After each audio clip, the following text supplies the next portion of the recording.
the question really is, how involved should we be in politics, especially in the context of this Arab Spring? And the questioner is asking more because no matter where we get involved, Muslims are going to get killed. No matter which side we fall on, Muslims are going to get killed. Bismillah.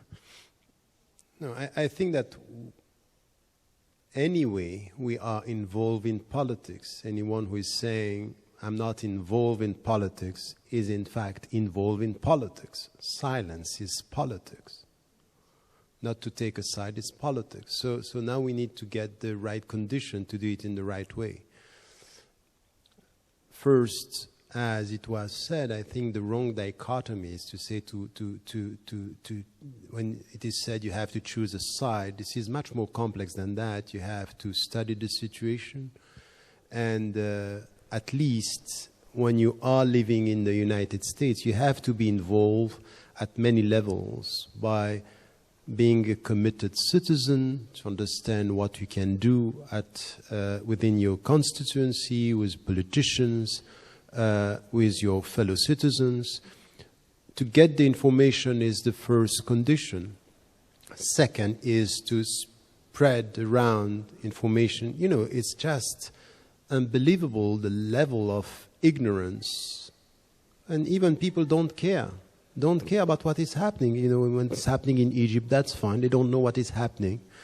And as we are citizens, we cannot just sit down and blame the people for not knowing and blame the people for not doing. At least we have to do our part by being informed, informing the people around us, and being involved in politics in a positive way. And I would say in this, consistency, as I said, is imperative. To be selective in the way we are with, you know, the oppressed, that's wrong. We are, this is the way I would put it as a Muslim, in any situation we are in any way on the side of the oppressed. Be the people being Muslim or not, we are on the side of the oppressed, always. So, and then it means that there is something which is important. Too often, the American Muslims, the Western Muslims, are visible in politics only when we speak about Islam. And we speak about universality. That's not universality. That's only we are concerned and we care about Muslims. I'm sorry, we care about human dignity. And human dignity means we have to be vocal in any situation where the people are oppressed. So no selective involvement, consistency in the way we are involved, and I would say when you deal with politics, we need courage. We need to speak out. You know, I completely agree with what Imam Zaid Shakir was saying about non-violence and to try to avoid violence. But the decision to be peaceful and to speak and to spread peace. Today, if we want to do it rightly, we have to be courageous. To be courageous means with no violence to speak the truth. With no violence and with clarity to say what we have to say. And not to accept this kind of, you know, when I came back here in this country, sometimes you have people say, be careful with what you are saying. Don't speak about this, don't speak about that. We don't have to be crazy and mad to speak about anything in a way which is not consistent. To be wise and peaceful, it's important. But this is politics. This is a strategy. We need to know. This is the vision. What do we want to achieve? What do we want to say? What comes first? And what is the second thing? There are things we cannot just be silent, and there are things that we have to say and things that we have to add. And when the people are pushed to accept polarization, we need to say, no, that's wrong. That's not acceptable. That's not the way politics works. So I think that at least, you know, I would say if we look at the world today, for us in the West, this is the minimum we can do. You know, the voice for the voiceless. The voice for the voiceless. You know, let me tell you something. There are many things that you can say in the United States you cannot say in many Muslim majority countries. Many things. Freedom that you have here, you don't have it there. So at least use it in a positive, constructive, peaceful and courageous way. Allahu A'lam.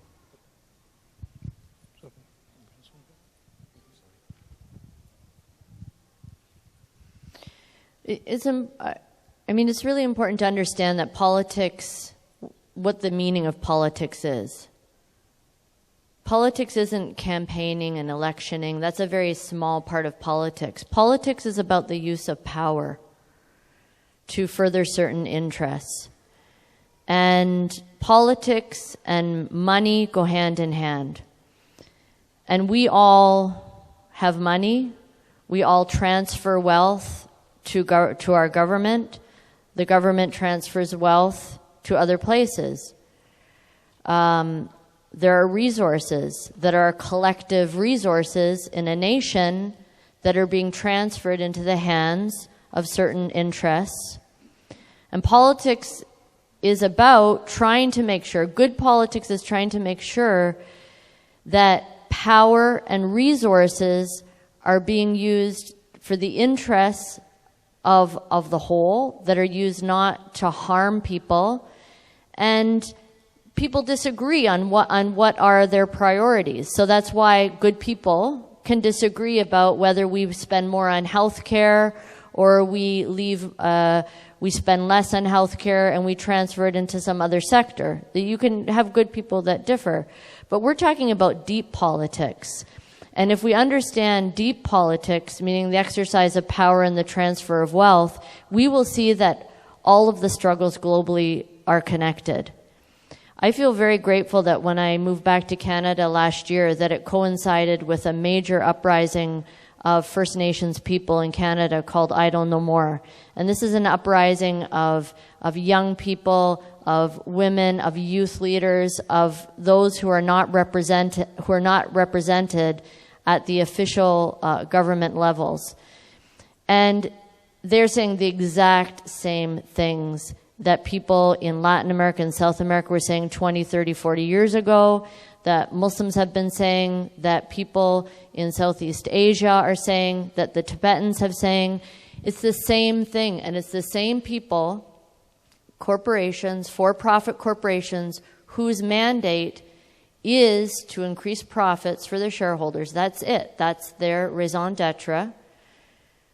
They are either in countries where they aren't caught, they are outright bribing governments to expropriate and appropriate the land of people, to put their oil pipelines and gas pipelines and dig and put all sorts of things that are destroying the lives of all living creatures, people and other animals.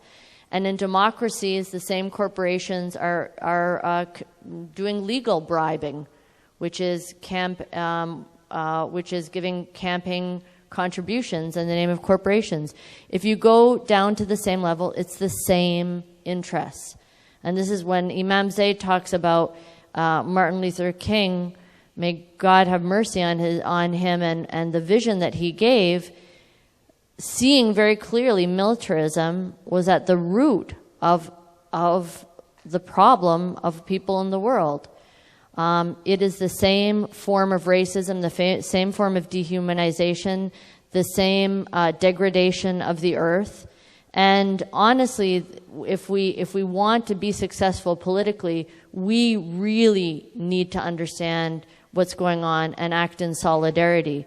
I took Muslims in Canada to the campsite of Chief Teresa Spence, who was camping in the shadow of the Canadian Parliament building, said she will not leave until the Prime Minister of Canada comes and explains why the treaty that Canada made on behalf of the Canadian people with her people was until now not being fulfilled. In Canada, there are hundreds of such treaties.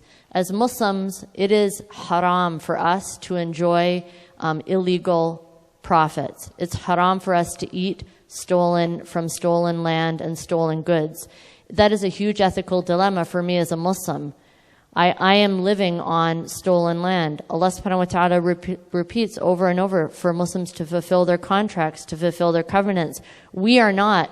And whether you're a Canadian who's been living there for 200 years or you just got your citizenship, you've only been in Canada 3 or 4 or 5 years, you are on the side of the people who are breaking the treaty. It's the same thing in the United States. It's the same thing in New Zealand. I just came back from there. Same thing in Australia.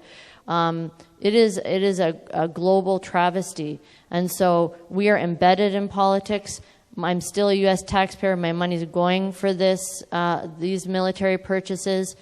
My money in Canada, same thing. We need to be aware of what's going on. We can be indifferent, but we will always be responsible.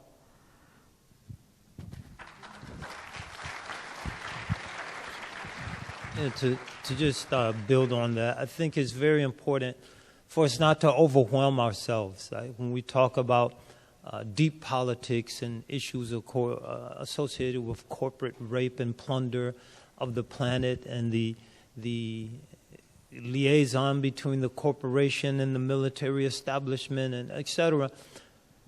Everyone has a different role to play, but collectively we have to build a consciousness that translates into a new type of political culture. So our political consciousness has to be very sensitive to these issues that Dr. Mattson is raising. And then in little ways, it might not be that a person might necessarily be directly confronting the corporations, but they're very conscious of, for example, what you drink your water from. That I'll drink it in something reusable, as opposed to these plastic bottles, and the politics of bottled water. I'll be very cognizant of that. So the consciousness translates into little actions.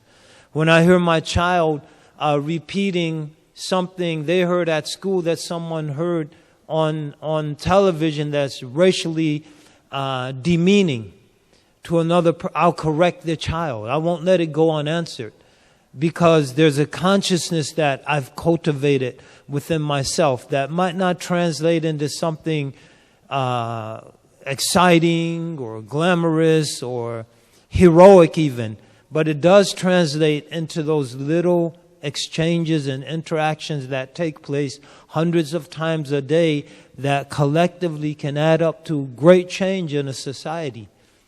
So in South Africa, before the ANC could really do anything significant, you had Steve Biko and the Black Consciousness Movement. A different sort of consciousness was created.